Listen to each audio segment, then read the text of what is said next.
Hey, it's Mike at Walk Among Heroes. Today, we're in Iron Mountain, Michigan, which is in the Upper Peninsula of Michigan, where the Ford Motor Company had a lot of industrial might up here. And this is the location where they built many of the Waco CG-4A gliders for World War II. And today, we're standing in front of the museum, the World War II Glider and Military History Museum, where they have one of these gliders located. And right now, we're going to go ahead and walk on into that museum. So come on with me and we'll go take a look.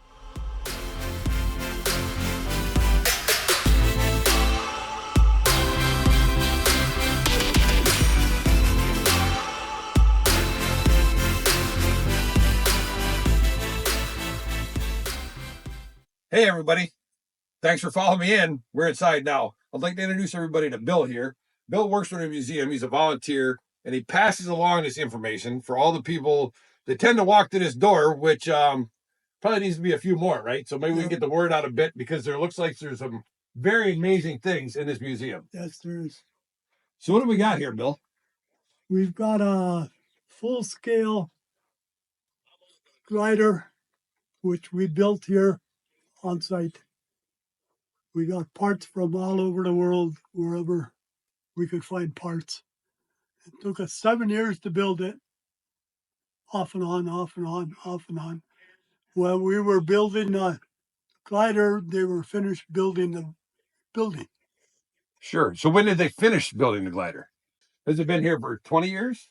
Well, I would say 15, maybe. Oh, okay. Sure. 12, 15 years. Yeah. And there's not very many of these gliders actually intact anymore, is there? Right.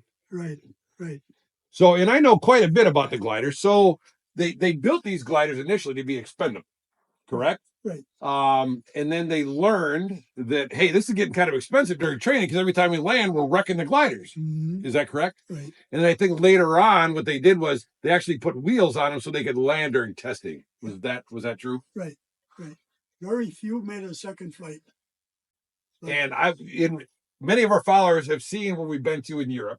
And one of the home bases that we tend to gravitate to quite a bit is St. Mary-Glise, right? Where, of course, the 82nd Airborne Division landed on D-Day, right? Or D-Night.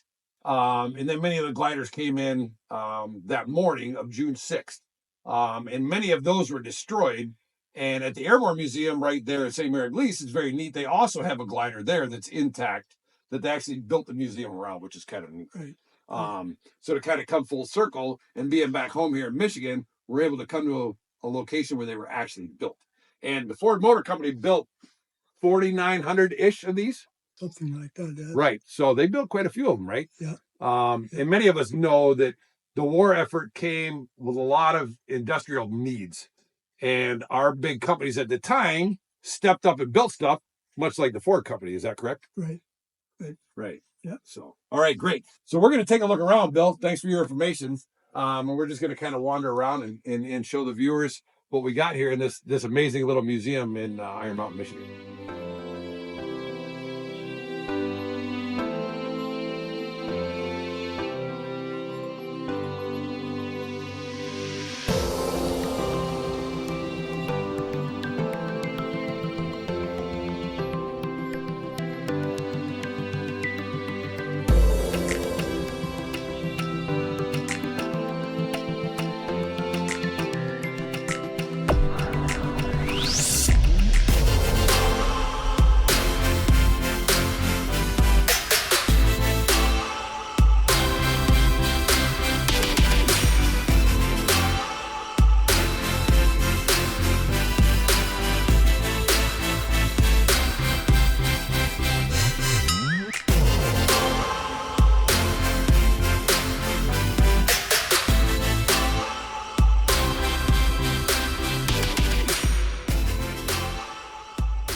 All right, so we just came in a museum.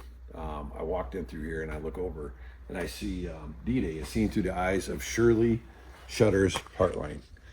And the story accounts for them landing in their glider. He was with Golf Company of the 325th Glider Infantry Regiment, assigned to the 82nd Airborne Division. Their glider actually landed on D+1, so 7 June, in a small town called Chef Dupont, that we are regularly in when we're in France with the veterans commemorating D-Day and the anniversary thereof. The story's quite interesting. So they come into land. He said they were around the last of the formation with the gliders, and as they were coming into land, they couldn't land in the large field because what was there? Yeah, Rommel's asparagus. We've talked about that numerous times in our videos. That's the long telephone pole type things that General Rommel had put into the open fields because he knew the gliders were going to land there. And anyway, so they went to avoid that. They landed in a smaller field, but as they were landing, they clipped the wing of a Horsa glider. It had killed the pilot instantly. The co-pilot had gotten injured. Hartling had actually given the co-pilot some morphine. Hartling also believes he got a concussion because after they landed, they secured the troops. They started marching out to an orchard, and they say he had a nosebleed, right? So that's kind of one of the symptoms of a concussion. So he thought he had it.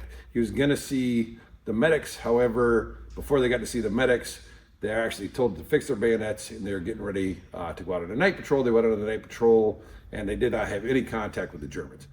However, as they were fighting, they made their way over to St. Mary-Glise area by Lafayette. And I've told the accounts of Lafayette. Jeff's talked about the accounts of Lafayette, one of the bloodiest battles of the 82nd Airborne Division in its history.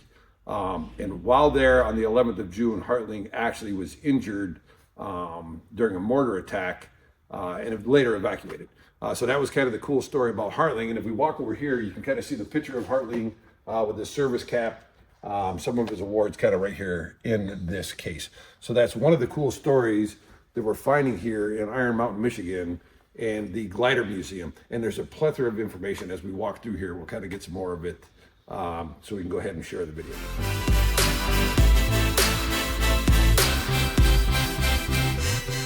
Hey, right here. So as we're walking, so we're coming through this museum, and we'll just take, here's a quote by General Ridgeway. He says, "Glider pilots were a special brand of men. Most people today are not aware of the major contributions made to the victory in World War II by them and glider airborne troops and the troop carrier air crews who delivered these men to their target areas both day and night." That being said, prior to D-Day, a lot of the airborne troops looked down on the glider troops, thinking that they had it much easier, that they weren't up to the task as the airborne troops were.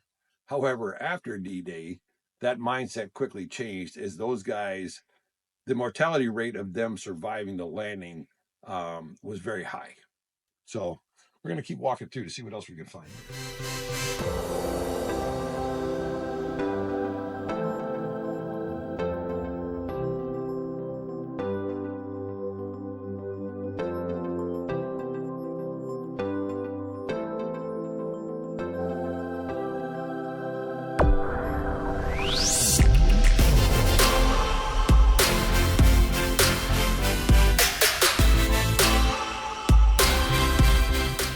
Hey, another little gem that I just found in the museum is the namesake for the VA Medical Center that I go to.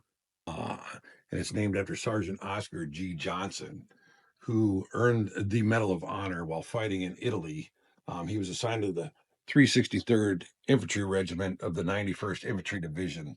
And he was awarded the Medal of Honor for protecting the entire left flank of his company after his squad and platoon were killed in action. Single-handedly, he had secured the weapons and ammunition from all of his buddies that had gotten killed around him. And like I said, he secured that entire left flank for his company. The dude's a hero. And again, we're walking among heroes right here, Iron Mountain, Michigan.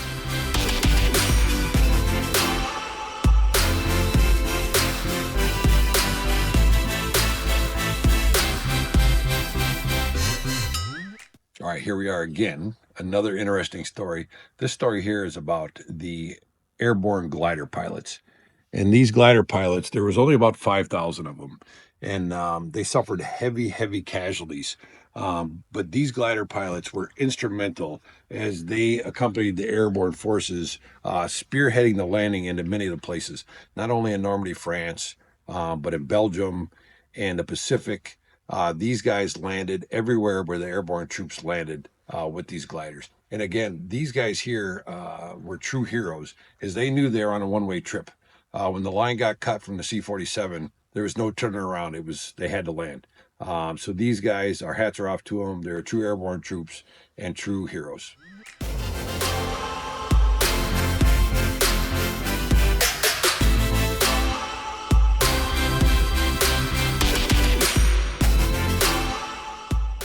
Hey, here's another beautiful example in this museum. Again, this museum is so cool. If you're ever in the Midwest and in the area of Iron Mountain, Michigan, you definitely need to come in. Here we can see an example of a 1942 Harley-Davidson WLA. I'm pointing this out because, again, Wisconsin is right down the road from here. And that's where Harley-Davidson built over 70,000 of these motorcycles for service in World War II. Beautiful example. Shows it right here, 1942 Harley Davidson WLA.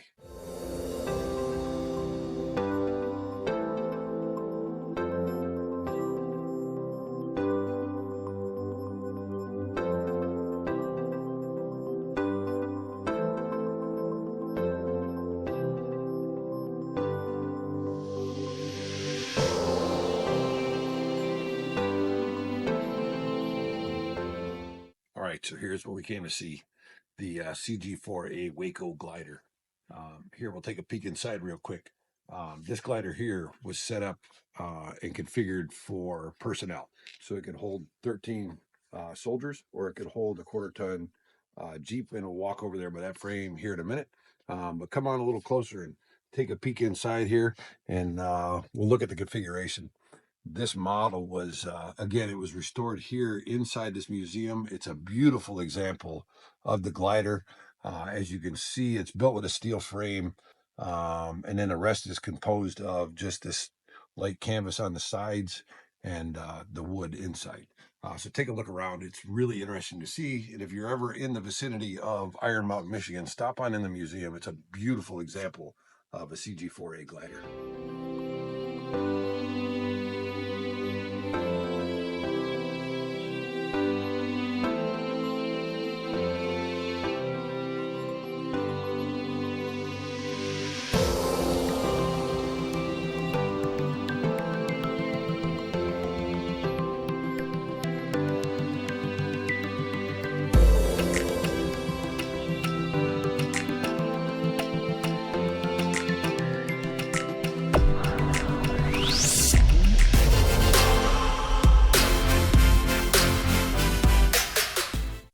All right, here we are in front of the frame of another CG-4A glider. As you can see, this frame here is in a bit worse condition than the beautifully restored one here at the museum. But this shows the configuration set up for one of the Ford GPWs or Willys Jeeps. There was many different variations.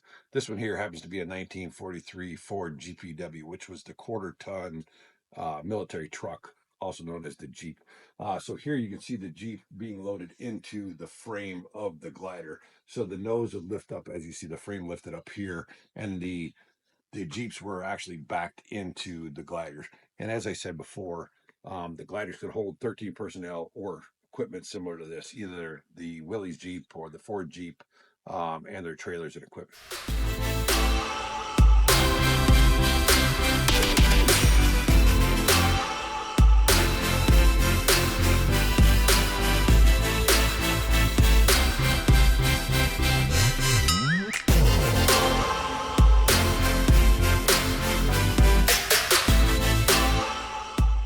Hey, here we are again in front of the CG-4A glider.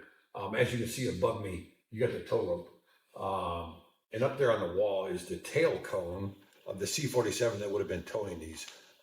When you look at this line, keep in mind that it was about 300 foot long. It was only 1 inch in diameter.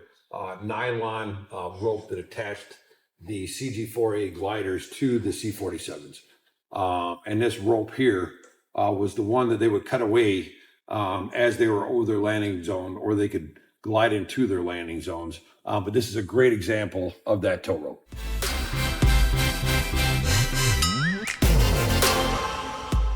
All right, here we are again by another one of the really cool displays here in this museum, and it's the Clark CA1 bulldozer that they loaded into the CG-4A gliders. Now, these things weighed about 3,700 pounds. They were about 500 pounds over the weight designed for the glider. But you know, the military, when mission dictates, you do what you got to do. And they actually loaded these little bulldozers, which there's a great example of it right here in front of us, of, again, the CA1 bulldozer. These little things weighed, again, like I said, 3,700 pounds. But the boxes that you have right here, they can actually fill these up with ballast to create more weight for traction for the bulldozer. They would use these little bulldozers to help construct the airfields that we are going to land aircraft on later on in the war.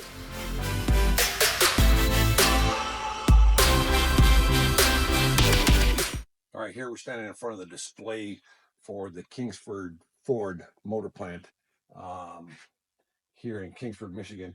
You can see some pictures here. It shows the setup of the plant in the day. And the Kingsford Ford plant is where they built over 4,000 of these CG-4A gliders for use in World War II.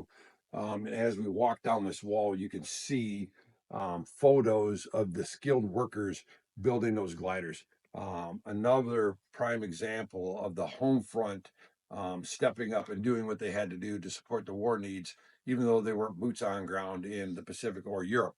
And again, you can see them here in these photos where they're building these CG-4A gliders.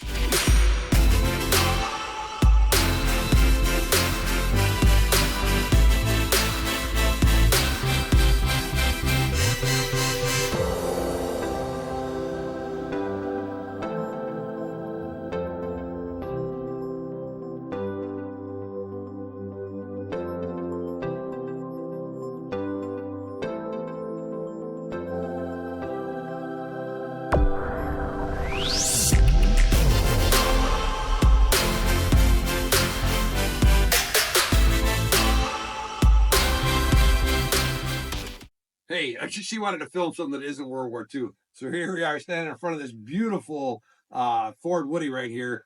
And this is a cool example of a buzzer. She really found it intriguing. So for all you youngsters out there, that was a sign when you pulled into a gas station for the attendant to come out.